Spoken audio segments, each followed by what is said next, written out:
Fala aí pessoal, sejam muito bem-vindos a mais um vídeo aqui no meu canal do YouTube, gente. Hoje eu tô trazendo aqui um vídeo sobre Bluefit. Para você que não sabe, essa rede de academias vai fazer o IPO na Bolsa de Valores.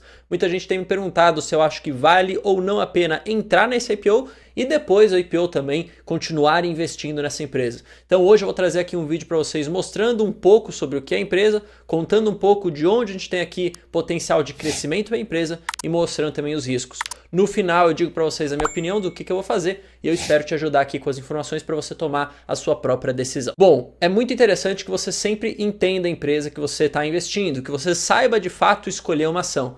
Por isso que no dia 3/10 às 7 horas da noite, aqui no meu canal do YouTube, eu vou fazer um evento 100% gratuito para te ensinar o passo a passo para você escolher uma boa ação para sua carteira e aí, consequentemente, ter uma maior probabilidade aí de ganhar dinheiro no longo prazo. Se você quiser participar desse evento, é 100% gratuito, vá aqui na descrição e defina o lembrete da live, beleza? A gente se vê lá no dia 3/10 às 7 horas da noite, aqui numa live no meu canal do YouTube. E pessoal, antes de começar aqui, eu só queria dizer para vocês também darem aqui o seu gostei, isso ajuda pra caramba o canal, tá? Se inscrever se não for inscrito e me seguir no Insta e no Twitter. Lá eu sempre posto conteúdo direto ao ponto, né? Conteúdo basicamente ao vivo, tá? E aí é bem, às vezes, melhor do que o canal no YouTube, porque aqui o vídeo é gravado, né? Então demora um pouco pra sair. Então me siga lá, não custa nada. Bom, pessoal, beleza. IPO da Bluefit, vale a pena ou não? Aqui tá o logo da Bluefit, provavelmente se você faz academia, conhece, mora aí em São Paulo ou numa outra grande cidade, você já vai ter visto as academias da Bluefit por aí. E é interessante que você conheça então um pouco, né, antes de falar de fato da Bluefit, conheça um pouco do cronograma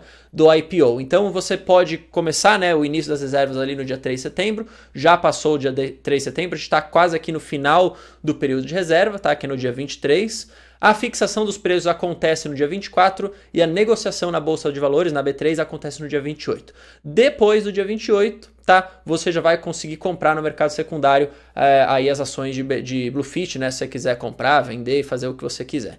Muita gente entra no IPO ou porque quer se tornar um investidor para segurar a empresa no longo prazo, acredita que vale a pena, ou tem muita gente que também entra no IPO para fazer o que chamam de flipar, que o cara entra, percebe ali se tem alguma valorização ou não no IPO e depois já sai das ações, beleza? Já vende a posição.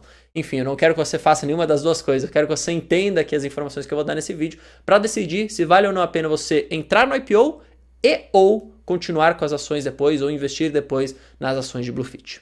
Bom, pessoal, só um pouquinho de história, tá? É legal que a gente conheça a empresa. A Bluefit foi fundada em 2015, tá? Ela tinha outro nome, chamado Health Place. Se tornou de fato a Bluefit em 2016. Em 2017 foi um marco muito especial para a Bluefit, que eles começaram o negócio misto, né, que é ter franquias e também lojas próprias. Aí começa uma grande expansão. São 6 anos de operação, tá? Hoje em dia eles têm mais de 102 unidades em operações e ainda mais 33 outras com contrato assinado. Então já tem bastante loja, bastante academia espalhada pelo país afora. Como vocês podem ver aqui nesse mapinha, eles estão presentes em 15 estados, mais o Distrito Federal, e são mais de 50 cidades. Então aqui você percebe quantas academias tá em cada um dos estados. Isso é super interessante e vale lembrar que são mais de 200 mil clientes ativos, ou seja, aqueles clientes que têm o plano ativo, continuam pagando o plano e frequentam as academias da Bluefit. Como você pode perceber, é uma predominância bem grande aqui em São Paulo, tá com 59 das academias, mas você pode ver também que no Distrito Federal, ali o lugar assim que a gente pode dizer que é que tem menos academias é no norte do país, tá? Que a gente tem uma em cada um dos estados aqui. Mas, cara, a estratégia da economia não, a estratégia da companhia é justamente fazer essa expansão via franquia ou loja própria e conseguir trazer mais capilaridade, né? Ou seja, colocar cada vez mais academias, mais lojas e atrair mais cliente. Das 102 unidades, 41 são franqueadas, tá? E 61 são lojas próprias. Você percebe que é um mix bem legal de franquia com loja própria, tá? É legal as franquias, tá? Isso é um jeito de você conseguir expandir o seu negócio de forma mais, vamos dizer assim, entre aspas, escalável, tá? Óbvio que o franqueado tem que ser alguém decente, que consiga fazer uma boa gestão, mas é interessante esse modelo de franquias também. E um pouco do diferencial da Bluefit, né? Que eu acho que é interessante a gente falar, é que é low cost. Só que quando a gente fala de low cost, várias outras academias, várias outras empresas também oferecem isso. Mas a diferença da Bluefit, segundo eles, tá, para os seus concorrentes, é que eles oferecem, pelo mesmo plano low cost, várias modalidades, várias aulas, várias atividades. Então você perceba aqui que tem um pilar grande de artes marciais, de ginástica e dança, aí a parte toda de músculos, tá, de exercícios para os músculos é bem interessante.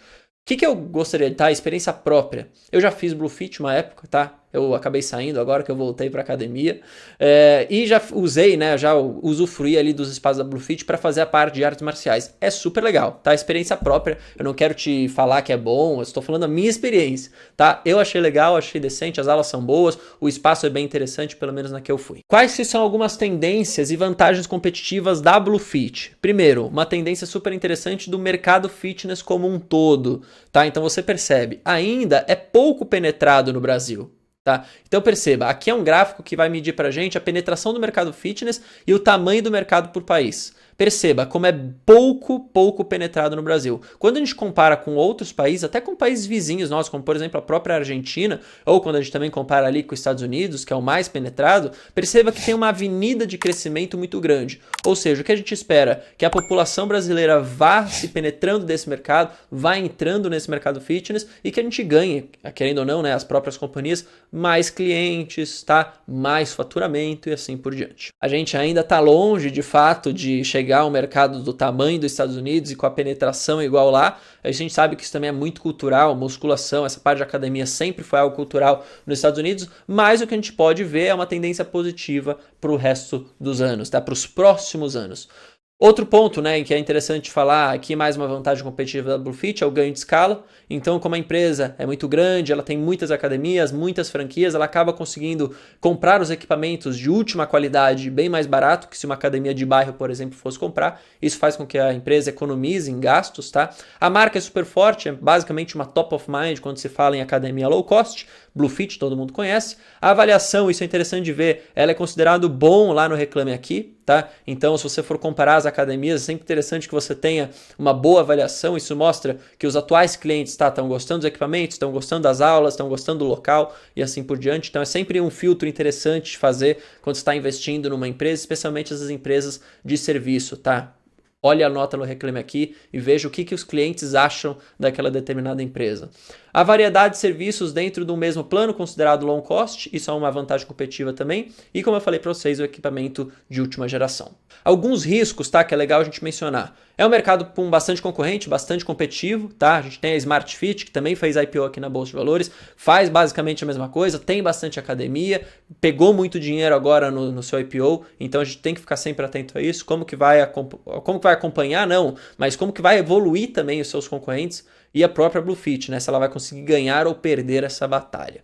Risco na operação franqueada. Então, como toda a gestão, toda a parte da qualidade também, de assegurar a qualidade do treino, do espaço, é tudo franqueado, a gente tem que ter bons franqueados. Se tem um franqueado meia boca, ele pode acabar contribuindo para uma péssima imagem da Bluefit. Isso pode afetar não só aquela determinada loja, como as outras também.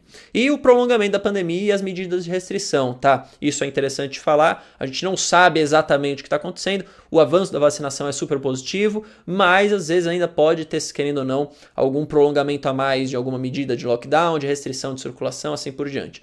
Outro ponto legal de falar de risco aqui é a mudança de hábito, tá? Muita gente nessa pandemia passou a fazer treinos externos, treinos em praças, corrida, tá? Outros tipos de esporte, e também muitas pessoas passaram a treinar em casa e se acostumaram com isso. Então a gente tem uma mudança de hábito que pode ser considerado um risco das pessoas, cara, voltarem a se matricular na academia.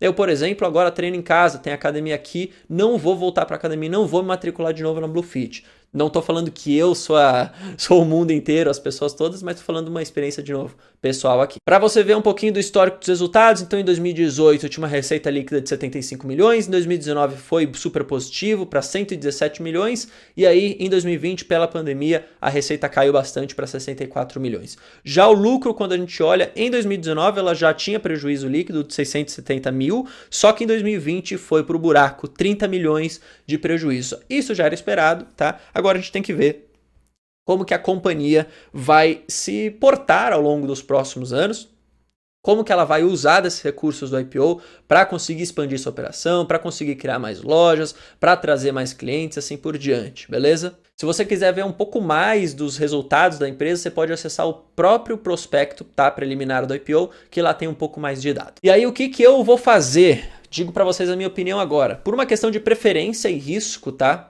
sempre medindo o risco ali, eu prefiro não investir em IPOs. Por quê? Porque eu tenho pouca informação, a empresa ainda não foi capaz de se provar por muito tempo depois, né, do IPO, então com os recursos angariados ali no IPO, se a empresa está cumprindo ou não com o que ela prometeu, se ela está sendo eficiente e eficaz toda essa alocação de recursos, então eu prefiro investir depois. Eu nunca investi no IPO, não pretendo investir no IPO aqui de Bluefit, mas quem sabe, tá, depois do IPO, como eu próprio disse ali, ó, o mercado parece interessante, tem um grande potencial de crescimento, a Bluefit está bem inserida, então eu vou ter que avaliar, tá, os próximos resultados da empresa depois que ela já estiver com o capital aberto para ver se vale ou não a pena comprar. Aí algumas pessoas falam assim, pô, mas e se porrar no IPO? E se você deixar de lado uma boa empresa que vai começar a se valorizar bastante nos próximos meses, nos próximos anos?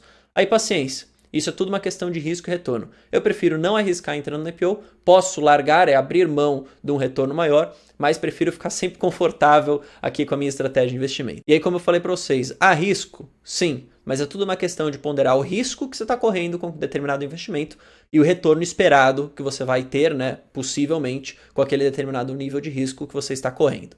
Então eu vou aguardar os próximos resultados da companhia e como ela vai se mostrar eficiente na recuperação pós-pandemia, bem como tudo isso que eu mencionei da alocação de capital e como que a empresa vai continuar crescendo, dado que ela está no mercado super competitivo, tem outras empresas também inseridas, tem outros mudanças de hábitos, como eu falei, tem pessoas fazendo esportes diferentes, então eu prefiro esperar para ver. Comenta aqui embaixo o que você acha e o que você faria. Não necessariamente você precisa de fato investir no IPO, mas se você tivesse a grana, por exemplo, você investiria ou não nesse IPO? Comenta aqui a sua opinião, vai ser super legal de ouvir e a gente se vê no próximo vídeo. Valeu, falou, até mais!